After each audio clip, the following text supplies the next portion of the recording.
అర్హత లేకున్నా ప్రేమించావు, ఇది కేవలం నీ కృపయే, నీ కృపయే. యోగ్యత లేకున్నా హెచ్చించావు, ఇది కేవలం నీ కృపయే, కృపయే, కృపయే. నేనేమై ఉన్నానో నీ కృపయే, కృపయే, కృపయే. నే బ్రతికి ఉన్నానంటే కృపయే. పాడతాం. కృపయే, కృపయే. నేనేమై ఉన్నానో నీ కృపయే, కృపయే, కృపయే. నే బ్రతికి ఉన్నానంటే కృపయే. అర్హత లేకున్నా నా పరిస్థితిని చూస్తున్నాడు. ఆపరేషన్ జరిగి అందరు చుట్టాలంతా వచ్చి మా నాన్నగారు మీరు జాలి చూపిస్తూ ఉంటే నేను మాత్రం మీ దెబ్బలు ఏమి ముందని చెప్పి నేను అడిగేవాడిని మా అమ్మతోని. ఒకసారి మా బాటిల్, ఓసీబీలు, మత్తు బిల్లలు, నాకు కావాల్సిన అన్ని నా రూమ్ లో పెట్టుకొని ఇలా నా జీవితాన్ని పాడు చేసుకున్నా. నిట్టారుగా చచ్చిపోదాం అనుకుంటున్న ఆ సమయంలో నాకు మొబైల్ ఫోన్ నుంచి చెప్తున్నాడు, దేవుని వాక్యం నాతో మాట్లాడుతుంది. ఎందుకు అందరూ విడిచిపెట్టారని, నీ జీవితం పాడైపోయిందని, మరణించాలని ఎందుకు అనుకుంటున్నావు అని దేవుని వాక్యం నాతో మాట్లాడింది. కొంతమంది ఆత్మీయుల ద్వారా దేవుడు మాట్లాడుతున్నాడు. మీ వాడు మరణించాలనే ఆలోచన కలిగి ఉన్నాడని దేవుని ఆత్మ కలిగిన వాళ్ళు చెప్తున్నారు. నేను నిజంగానే అదే ఆలోచనలో ఉండి చచ్చిపోదాం అనుకున్న ఆ సమయంలో దేవుని వాక్యం నన్ను దర్శించినప్పుడు అదే ఉన్న స్థలంలో నా మోకాళ్ళు వేసి, ప్రభువా అందరు నన్ను విడిచిపెట్టారు, నా జీవితాన్ని పాడు చేసుకున్నాను అయ్యా, ఎవరు లేరయ్యా. నా దగ్గర ఉన్నప్పుడు అందరూ వచ్చారు, నా దగ్గర ఉన్న డబ్బుల కోసం, నా దగ్గర ఉన్న బండ్ల కోసం, నా దగ్గర ఉన్న ఇంకా ఏదో వాటి కోసం నా దగ్గరకు వచ్చారు. ఈరోజు ఎవరు లేరు అయ్యా, నన్ను క్షమిస్తావా, నా జీవితాన్ని మారుస్తావా ప్రభు అని చెప్పి రెండు చేతులు పైకెత్తినప్పుడు ఆ పరలోకము నుండి నన్ను ఒక వెలుగు దర్శించి, నా అయ్యా నన్ను క్షమించయ్యా, అయ్యా నీ మాట వినకుండా నేను దూరం అయిపోయానయ్యా, అందరూ నన్ను విడిచిపెట్టారయ్యా, నన్ను క్షమిస్తావా, నన్ను నీ దగ్గరికి చేర్చుకుంటావా అని చెప్పి నేను ప్రార్థించినప్పుడు 2 గంటల సేపు నా కన్నీళ్ళు ఆగట్ల, గుండెలు బద్దలైపోతున్నాయి. ఆగకుండా పరిశుద్ధాత్మ దేవుడు పశ్చాత్తాపాన్ని కలిగిస్తా ఉన్నాడు. అది నా జీవితంలో ట్రాన్స్ఫర్మేషన్ డే, అది నా జీవితం మార్చబడుతున్న రోజు అది. అలా ఎప్పుడైతే ఈ కన్నీళ్లు విడుస్తున్నానో, ఈ కన్నీళ్లు ఆగట్లేదు, దీనికి కూడా దేవుణ్ణి అడిగే, ప్రభువా ఈ కన్నీళ్లు ఆగట్లేదు ఆపయ్యా అన్నప్పుడు ఆగిపోయినాయి. ఆ ఆగిపోయినప్పుడు నా జీవితంలో ఎప్పుడు అటువంటి సంతోషం రాలేదు. ఏ అలవాట్ల కోసం నేను తిరగని కారుల్లో లేవు, ఆ సుఖభోగాల కోసం నేను నా కోసం కొంతమంది అమ్మాయిలు నా వెనకాల పడేవాళ్ళు ప్రేమిస్తున్నాను, అసలు నేను దేంట్లో కూడా ఆ సంతోషాన్ని చూడలేదు. ఆ రోజు నా పాపకు ఒప్పుకోలు ఎప్పుడైతే జరిగిందో, నా చొక్కా, ఒంటి మీద ఉన్న చొక్కా తీసి పైకి ఎగరేస్తూ గంతులు వేసి ఎగిరాడు. అది పరిశుద్ధాత్మ దేవుని కలిగించిన, ఆత్మదేవుని వలన కలిగిన సంతోషం. ఎవరు ఆ సమయంలో నా దగ్గరికి రాలేని ఆ సమయంలో దేవుని నా దగ్గరికి వచ్చాడు. పాపము ఎక్కడ విస్తారము ఉన్న కృప అపరిమితముగా ఉండదని రోమీయులకు రాసిన పత్రిక 5వ అధ్యాయం 20-21 వచనాల్లో ఇక్కడ తెలియజేయబడింది. నాకు ఎంతో ఇష్టమైన వచ్చిన ఒక పాపం విస్తరించిన దగ్గరికి దేవుని కృప అపరిమితంగా వచ్చిందంట. నాలాంటి దౌర్భాగ్యుణ్ణి, నాలాంటి హింసకుణ్ణి, నాలాంటి వాడిని ఎవరు ప్రేమించలేని ఆ రోజుల్లో యేసు ప్రభు నన్ను ప్రేమించాడు. ఆయన వాక్యము నన్ను తాకినప్పుడు ఆయన నాతో మాట్లాడటానికి ఇష్టపడ్డాడు. ఆయన నా దగ్గరికి వచ్చినప్పుడు ఆయన వాక్యం నాకు దర్శించిన కొద్దీ నేను ఏడుస్తా, అది నా రక్షణ ఆనందం కలిగింది నాకు.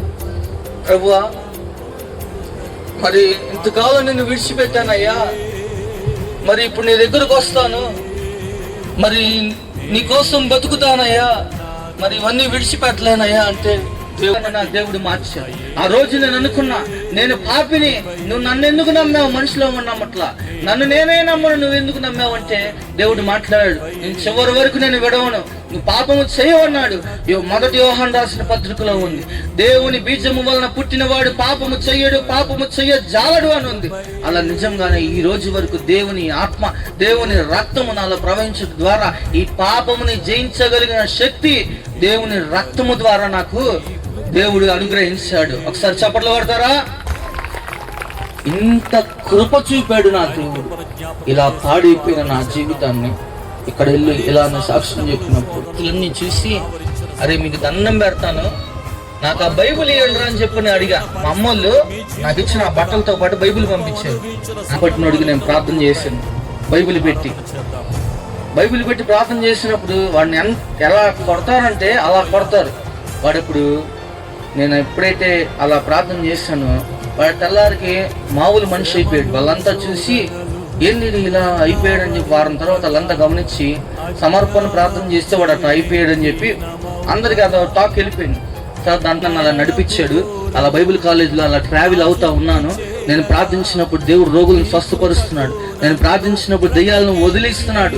అలాంటి సందర్భాల్లో నేను అలా బయటకు వస్తా ఉన్నప్పుడు అలా సంపూర్ణంగా నేను మార్చబడినప్పుడు ఏ డాక్టర్లు అయితే ఇడు మారడు, సైకాటిస్ట్ కూడా ఇడు మారడు, ఏ బంధువులు అయితే మారడు, వీరన్నారు. వీరందరూ నోర్లు నా దేవుడు మూపించి వారందరి ముందు నన్ను ఈ రోజు ఈ సాక్షిగా నిలవబెట్టుకొని అనేకులకు మాదిరిగా నా జీవితాన్ని నా దేవుడు మార్చబడుతున్నాడు.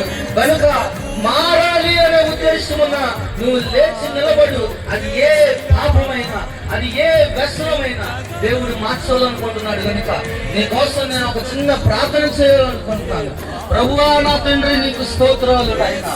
అలాంటి పాపపు జీవితంలో ఉన్న వ్యక్తినైనా నీవు మాత్రమే మార్చగలవని, నీ ప్రేమ మాత్రమే మార్చగలదని, నీవు మాత్రమే ఆయన ఒక నశించిపోయిన వాడిని వెతుకు రక్షించుటకు వచ్చావని, ప్రభు ఒక సంధివాడిని నువ్వు మార్చగలుగుతావని నువ్వు నిరూపించి చూపించావయ్యా. ఒక సజీవ సాక్షిగా చూపించావు. ఇక్కడ నిలబడిన ఈ ప్రజల్లో నా ప్రభు ఎవరు అటువంటి స్థితిలో ఉన్నారు, ఎవరు మారని పరిస్థితిలో ఉన్నారు, ఎవరు మారలేక అవమానాలు పాలైపోతున్నారు, ఎవరు మారలేక పాపములోనే జీవిస్తూ మరణించాలనే ఆలోచన కలిగి ఉన్నారు, వారందరి మీద నీ హస్తము చాపునైనా, వారందరి నువ్వు కృపరాని ఉన్నాయినా, వారందరి జీవితంలో నీ కృప వస్తే వారి పాపాలు విడిచిపెడతారు, నీ కృప వస్తే వారి జీవితాల్లో అద్భుతాలు జరుగుతాయి. కనుక అయ్యా నీ బిడ్డల్ని దర్శించమని వేడుకుంటున్నాను. వారి జీవితంలో అద్భుతములు యేసు నామములో జరుగునుగాక. సాతానుడు వేసిన కాడులన్నీ యేసు నామములో విరగొట్టబడునుగాక. సాతానుడు ఏ ప్రణాళికలు కలిగి ఉన్నాడు, ఆ ప్రణాళికలన్నీ మీ జీవితాల్లో విఫలమైపోవునుగాక. నా దేవుని చిత్తమే మీ జీవితములో నిండుగా జరుగునుగాక. నా దేవుని హస్తము మీ మీదకు వచ్చి ఉన్నది. నీ దుఃఖం ఆయన చూస్తా ఉన్నాడు, నీ కన్నీళ్లు నాట్యముగా మార్చాలనుకుంటున్నాడు. నీ దేవుడు నిన్ను చూస్తా ఉన్నాడు. ఎవరు నీ వరాలు కంచట్లేదేమో, లోపల వేదన చెందుతున్న ఈ స్థితిని దేవుడు చూస్తా ఉన్నాడు. కనుక నీ జీవితంలో దేవునికి, నీ హృదయంలో దేవునికి చోటు. ఆయన నిన్ను మార్చగలిగిన సమర్థుడు. కనుక ఏ వైద్యుడు మార్చలేడు, ఏ రీహాబిలేషన్ సెంటర్స్ మార్చలేవు, ఏ తల్లిదండ్రుల ప్రేమ, ఏ భార్య ప్రేమ, ఏ స్నేహితుల ప్రేమ ఎవరిని మార్చలేదు. కానీ నిన్ను ప్రేమించే, నీ కోసము ప్రాణం పెట్టే ఆ యేసయ్య ప్రేమ నిన్ను మార్చికి ఆయన నీ కోసము చేతులు చాపి ఉన్నాడు. ఇంకా నీ పాపపు జీవితాన్ని విడిచిపెట్టలేకపోతే ఆయన నిన్ను మార్చుకునే శక్తి కూడా నీలో దయచేయాలనుకుంటున్నాడు. కనుక రెండు చేతులు పైకెత్తు. ప్రభువానైనా నీ బిడ్డలు దర్శించున్నాయినా ఆ పాపపు ఊపిలో నుండి, ఆ చీకటగల దొంగ ఊపిలో నుండి, ఆ అంధకార సంబంధమైన అధికారము నుండి నా తండ్రి నువ్వు సజీవుడివి, నా విమోచకుడు సజీవుడు. కనుక మీరందరినీ విడిపించండి నాయన. నీ కృపకు అప్పగించుకుంటున్నాను. నీ బలమైన అయ్యా, నా బాహుబలం ఏమైనా తక్కువైన దాని మోషతో అన్నట్టు అయ్యా నీ ప్రజల ఎడలు కూడా అనమని అయ్యా నిన్ను వేడుకుంటున్నాను నాయన. నీ ప్రజల్ని దర్శించండి, నీ ప్రజలకు పాపపు ఒప్పుకోలు జరిగించండి, యవనస్తుల జీవితాలను మార్చమని వేడుకుంటున్నాను. ఆ త్రాగుడనే దయ్యము, ఇంకా ఏ వ్యభిచారం అనే దయ్యము, అక్రమ సంబంధాలు అనే దయ్యము, ఏదైతే ఎక్కడైతే ప్రభా నీ స్థానము దొంగలించబడిందో ప్రభా వాటన్నిటిని వారి జీవితాలను తొలగించి నీ సాక్షులుగా నిలబెట్టుకోమని వేడుకుంటున్నాం. నీ కృపకే సమస్తాన్ని అప్పగించుకుంటూ నజరేయుని యేసు నామములో అడుగుచున్నాము తండ్రి. హల్లెలూయా.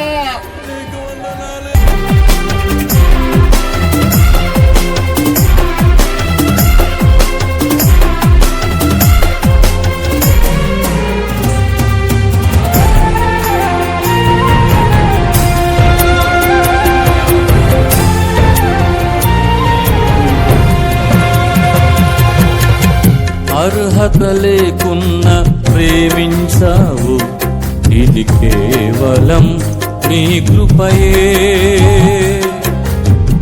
యోగ్యత లేకున్న హెచ్చించావు, ఇది కేవలం నీ కృపయే.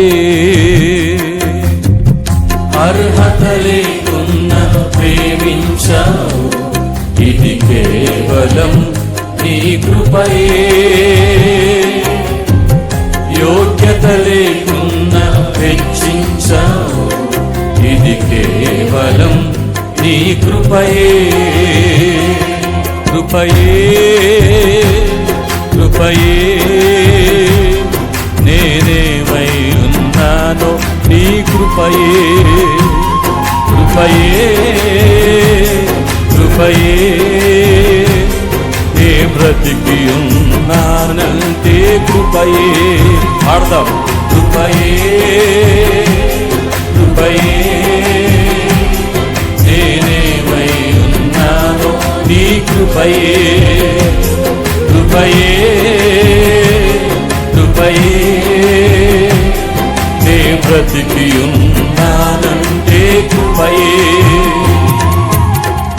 అర్హత లేకున్న ప్రేమించావు, ఇది కేవలం నీ కృపయే.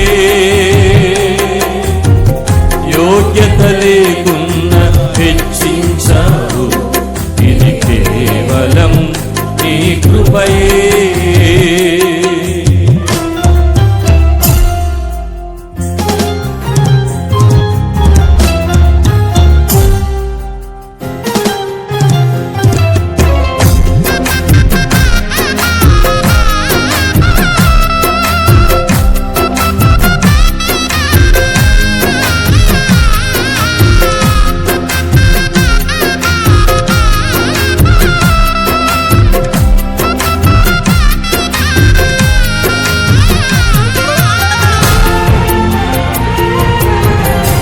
Thank you lord.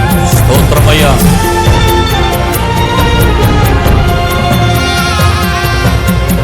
లోకము నన్ను ఆకర్షింపగా, అల్లరితనము నా చుట్టూ చేరగా, ఓటమి నా బ్రతుకును హేళన చేయగా, నీ కృపతో నన్ను బలపరచితివే. లోకము నన్ను ఆకర్షింపగా, అల్లరితనము నా చుట్టూ చేరగా, ఓటమి నా బ్రతుకును హేళన చేయగా, నీ కృపతో నన్ను బలపరచితివే.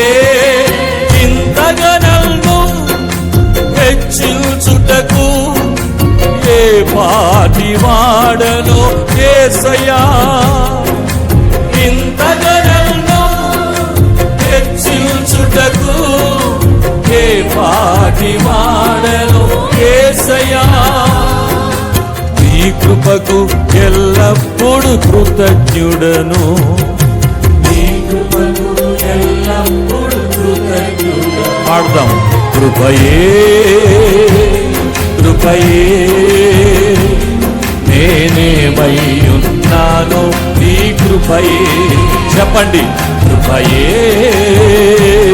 కృపయే నే బ్రతికి ఉన్నానంటే కృపయే. అర్హత లేకున్న ప్రేమించావు, ఇది కేవలం నీ కృపయే. యోగ్యత లేకున్న హెచ్చించావు, ఇది కేవలం కేవలం నీ కృపయే.